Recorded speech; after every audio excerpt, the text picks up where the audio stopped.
Oui, en fait, la taille très réduite de la principauté monégasque, avec le très grand nombre de nationalités qui y sont présentes, nous demande d'avoir une expérience très multiculturelle, d'une part, et de maintenir des liens sociaux importants, donc d'avoir une approche sociale très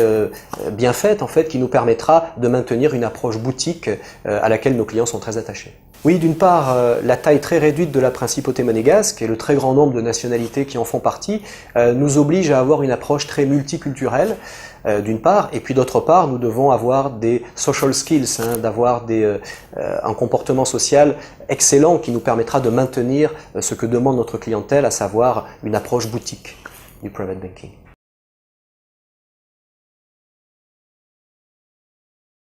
Tout d'abord, nous demandons à nos banquiers privés, nos advisors, d'avoir un background technique, à savoir un degré universitaire ou équivalent dans le domaine de la finance ou de l'économie, d'une part. Et puis, en plus de cela, le groupe KBL est très attaché à l'enseignement et donc donne des cours académiques dans un programme qui s'appelle KBL University et qui donne à la fois des conseils au niveau comportemental mais également au niveau technique aux banquiers privés, aux advisors et même au niveau local. En plus de ce programme, nous avons développé le programme KBL Monaco Academy qui permet de former les effectifs de la banque aux différentes classes d'actifs et à la technicité qui est importante sur ces produits.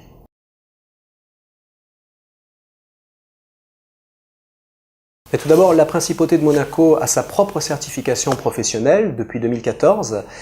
qui implique à chaque personne du front office ou toute personne du back office ou du middle office qui veut s'intégrer en front office d'avoir 44 heures de cours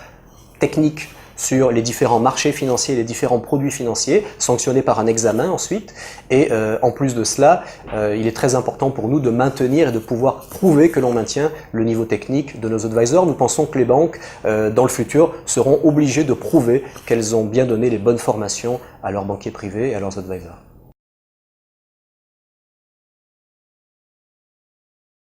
Tout d'abord, les banquiers, dès la mise en relation, seront plus attachés à déterminer avec certitude le bon profil de risque avec le client et ensuite, au niveau des recommandations d'investissement, seront encore plus concentrés sur l'appropriateness et la suitability, c'est-à-dire vraiment l'adéquation des recommandations d'investissement avec ces profils de risque. Tout cela va créer également un besoin de reporting et administratif beaucoup plus important. Par conséquent, le groupe KBL EPB est très sensible à cela et veut faire évoluer nos systèmes software et nos systèmes d'information grâce à un projet très ambitieux qui s'appelle Utopia et que nous menons avec notre partenaire, la banque privée suisse Lombard-Odier.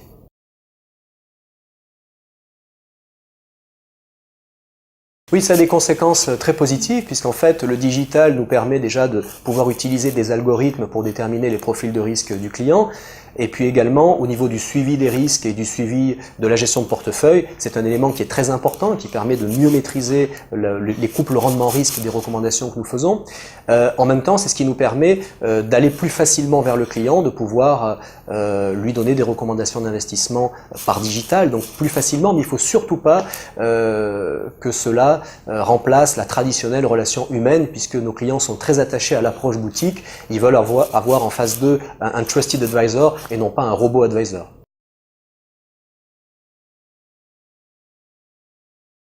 De plus en plus de nos clients sont à la recherche de solutions patrimoniales et de solutions de structuration financière et ingénierie financière. Par conséquent, nous développons beaucoup dans cela et d'autre part, les clients sont à la recherche de crédits désormais puisque beaucoup de mises en relation se font également par rapport à des crédits et donc proposer simplement un portefeuille aujourd'hui n'est pas suffisant. Il faut savoir implémenter ce portefeuille en tant que collatéral par exemple dans le cadre du crédit. Donc ce sont deux sphères pour lesquelles les clients sont effectivement prêts à payer et pour lesquels nous offrons des solutions globales.